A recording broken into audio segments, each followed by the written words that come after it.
Et rebonjour, troisième vidéo de notre série pour découvrir comment utiliser Aerolink V2. Donc après avoir fait un tour du propriétaire et acheté slash loué un avion, vous êtes prêt officiellement pour effectuer votre premier vol sous les couleurs d'Aerolink et on est super content de ça. Donc pour ce faire, vous allez dans Opération de vol et là vous avez un choix à faire, hein. Soit vous faites un vol en IFR, soit vous faites un vol en VFR. Ça, c'est vous qui êtes libre de faire ce que vous souhaitez. Pour l'exemple, je vais vous faire un vol IFR puisque c'est celui où il y a, les étapes entre guillemets «les plus compliquées» à faire. Donc, c'est mon call sign AOK 101, je veux faire un départ depuis LFML, je vais faire une arrivée à LFBO, voilà et je vais choisir ma tondeuse, donc le TBM 850 pour le faire. Voilà, je clique sur «Générer l'OFP via SimBrief». Il y a une fenêtre qui apparaît. Il va pré-remplir toutes les infos importantes, donc voilà, vous vérifiez si ça vous convient. Tac, tac, tac, vous faites generate flight et il se peut qu'en fonction des navigateurs que vous utilisiez, la fenêtre reste ouverte. Bon, ça c'est votre choix. Si elle reste ouverte, ce qui n'a pas été mon cas là, vous la réduisez. Vous avez une fenêtre ici où il y a écrit «Récupérer le plan de vol». Donc vous cliquez et ça va vous afficher la synthèse, qui est juste ici. Donc on a, les infos dont on a besoin. Si vous avez besoin, vous pouvez les noter, notamment le flight level. Et vous avez votre route aussi. Ça c'est assez important de la connaître. Vous pouvez bien sûr la retrouver directement sur SimBrief, si vous allez dans, attendez, je vais le faire directement avec vous pour vous montrer. Vous allez sur SimBrief et vous prenez le latest.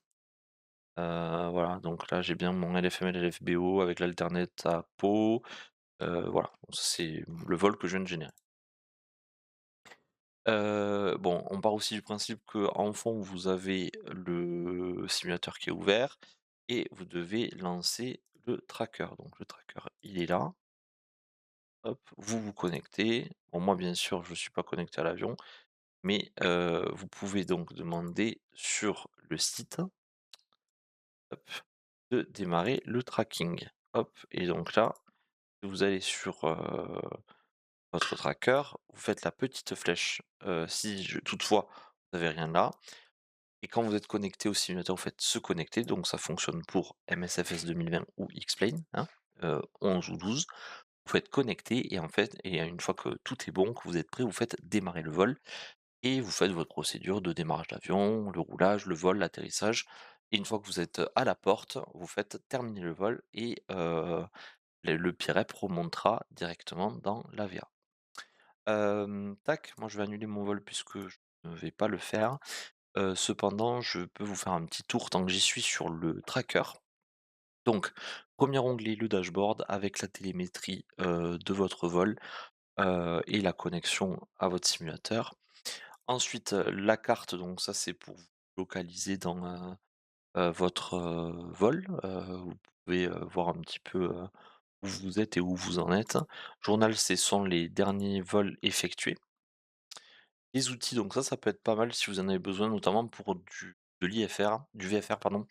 Vous avez un convertisseur temps, distance, vitesse, vous avez aussi un calculateur de carburant et d'autonomie, un calculateur de top of descente, donc vous saisissez votre altitude, de départ, votre altitude cible, la vitesse de sol en descente, la vitesse sol pardon en descente pardon et le taux de descente visé en pieds par minute et ça vous fait la conversion, de tout ça. Vous avez aussi un petit tool pour, calculer les entrées dans le hold.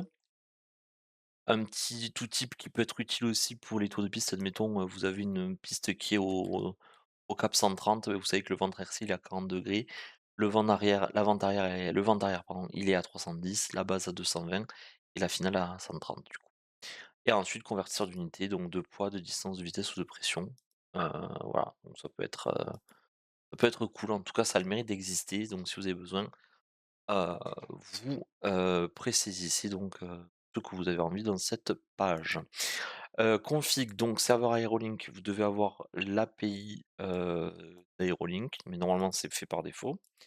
Vous devez aussi vous connecter avec votre adresse mail et votre mot de passe et ensuite Cabin Live pour l'instant ce n'est pas utilisable, c'est une feature, ce qui arrivera prochainement, donc n'essayez pas d'activer quoi que ce soit puisque ça ne fonctionnera pas et pire même, ça risque de faire planter votre vol.